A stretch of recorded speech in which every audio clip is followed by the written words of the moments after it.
Hi guys, this is Ranjit, and in this video we'll be having a look at the Samsung Galaxy S24 and S24 Plus.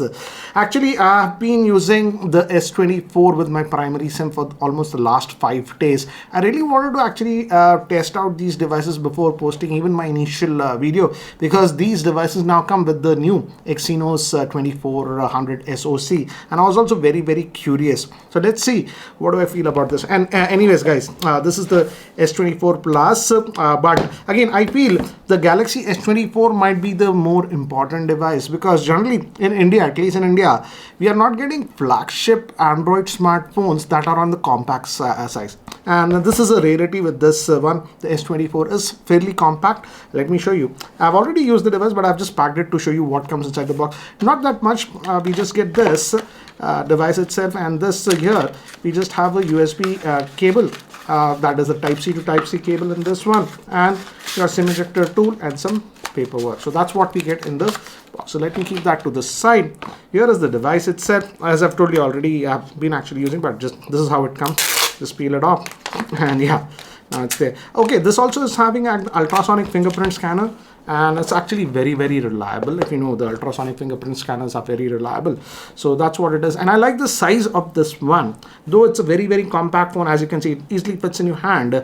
Now Samsung has managed to put a slightly bigger screen on this one, and the reason for that is, if you notice, and this is the Plus, let me just show you.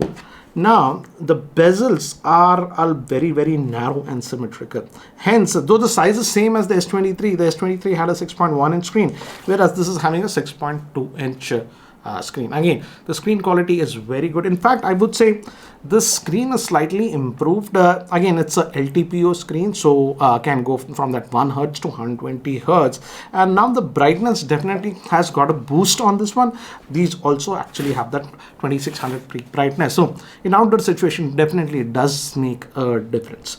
So again, in terms of the build, again it's a sort of a flagship, so again the build quality is good. One thing I've noticed is that now this is the aluminum armor that we are getting on this one, and this is a lot more flatter, so again feels a little bit more compact to hold. So again, if you are a fan of those compact phones, you can certainly have a look. Yes, I will talk about the processor. That's the main thing, because with Exynos processor, generally the two things that I was also worried was, does it exhibit that overheating issues, and what about the battery life? So these are the two main things that I also concentrated on. Here are all the specs for this S24 version. And again, I like the fact that even with these, the S24, S24 Plus, Samsung is, they come out of the box with Android 14, so that's not a problem, but these will also get the next 7 years of Android upgrade, so that's actually a good thing. Now let's talk about the elephant in the room. That is this new processor, that is the Exynos 2400 on this one. And guys, this is actually a very different processor from Samsung. I would say this has to be one of the best Exynos processors that I've seen after a very long time.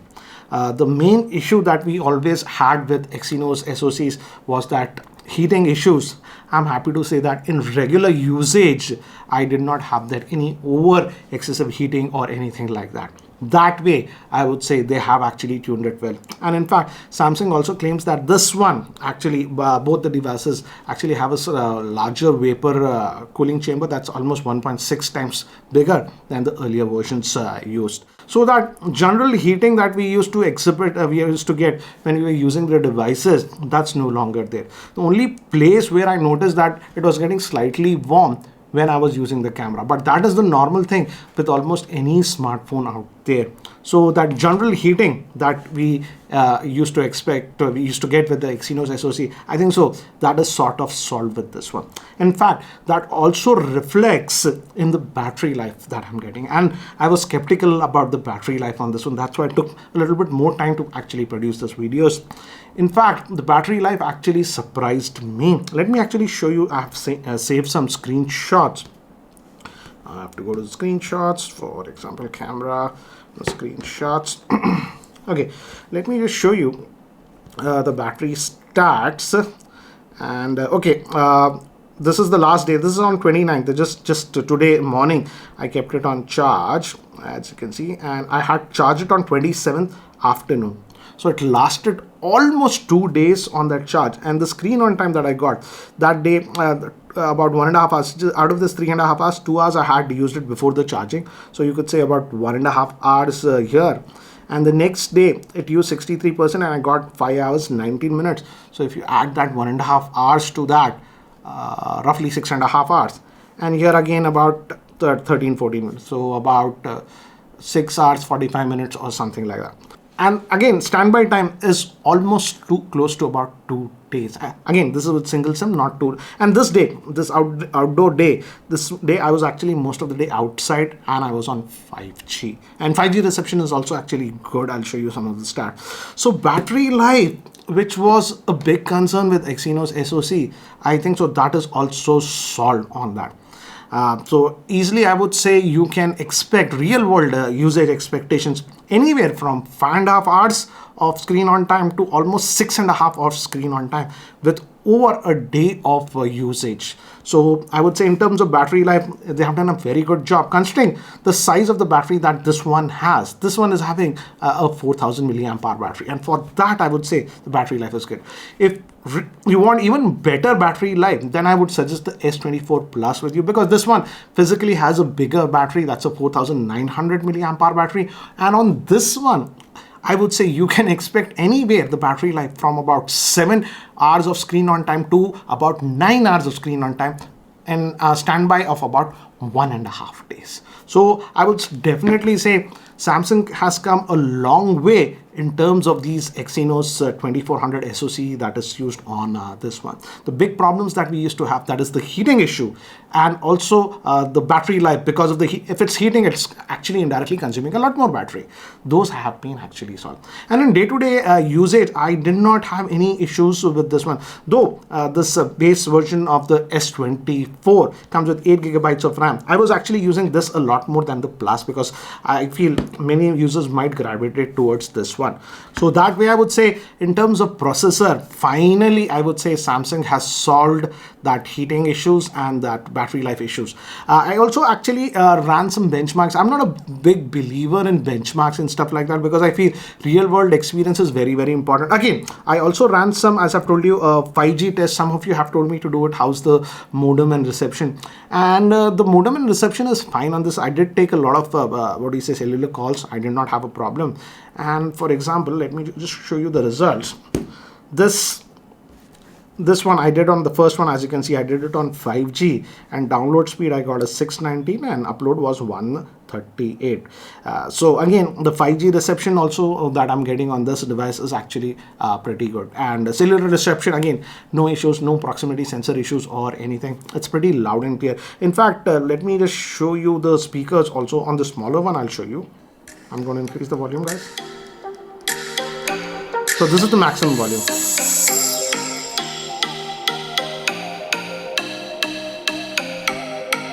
And you actually do get that good stereo saturation on this one, and also has that Atmos.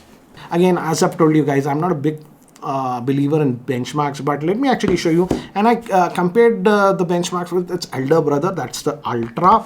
And I have saved the Geekbench 6 cores.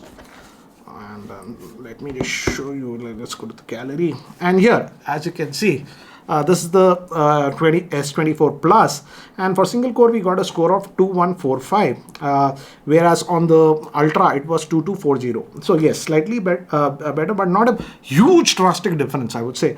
And in multi-core, actually, as you can see, almost close to each other. This is 6954 and this is 6953. So in multi-core, very, very close. And this is what I've noticed even in Antutu and all those things. I would say it performed better than Snapdragon 8 Gen 2, but slightly lower than the Snapdragon 8 Gen 3. So finally, I would say this Exynos 2400 that Samsung has now finally used is actually a pretty decent processor. And the big thing for most of the users, I would say, that heating issues and that battery life issues have been solved. So now coming to the cameras on these one, both of these, the Plus and this one, actually have the same camera setup. And here are very quick camera samples that I've taken with these devices. And as you can see, the camera did perform pretty well. If you guys really want that I go in depth in regarding the camera and stuff, I can produce a different video. But the camera performance, as expected, is actually pretty good. Now coming to some of the AI features, because Samsung was talking a lot about the AI features. Again, the good thing is that the AI features are the same that we find on this bigger brother, that's the S24 Ultra, for example. Okay, let me just show you this one. This is the Samsung browser. This is the reason, if you notice, I've started using the Samsung browser, and we have on this AI feature. For example, I read a lot of blogs and something, and they can be pretty big, but sometimes after reading them, after 70%, I realize nothing substantial. So I like this feature that's on the Samsung browser, and you can just hit summarize. And as you can see now, it's summarized that big article. So you can just read the summary and see if it's interesting. You can spend more time. I won't go in depth regarding all those AI features because I have already done that on the S24 Ultra's video. You can check out that for more information. So that way, in terms of AI, I like the fact that Samsung is not differentiating that the Ultra will get more AI features. All the AI features that these are getting, that are also be available on both the S24 and the S24 Plus. I particularly like the S24 because of its compact form factor, I have to say, because generally in India we are not getting flagship Android smartphones that are actually pretty compact. So this is the one that I actually liked actually after using it for four and a half days. In fact, my wife is still actually using the S21 FE. So I think so I will be buying the this S24 for her, because now I feel finally Samsung has solved the major two issues that personally I was having with the Exynos SoCs. That's the heating issues and the battery life issues. I think so they have solved this with this S24 series with the new Exynos 2400 SoC.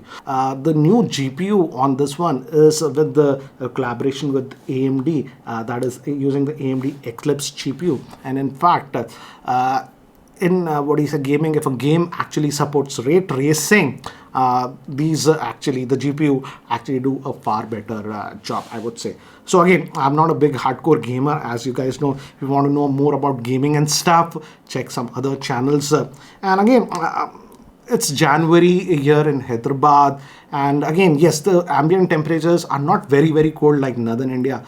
I was using the phone outdoors also. We are touching about 29 to 31 degrees Celsius, but it's not like summer where the temperatures go above 40 degrees Celsius. So if you guys want a full review of this one in about say March time frame or April time frame, do let me know. And if this video gets over 7,500 likes, I will definitely do a review of this S24 in that March-April time frame.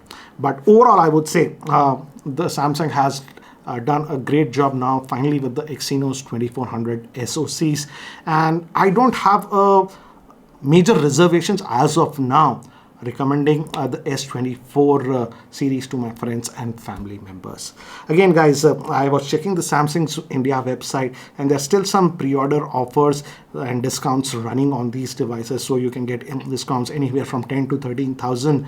Here is a screenshot, as you can see. So what I'll do is I'll leave the link in the description so that you guys can check it out. Anyways guys, that's it for now. Thanks for watching. This is Ranjit, and I hope to see you in my next video. Take care guys.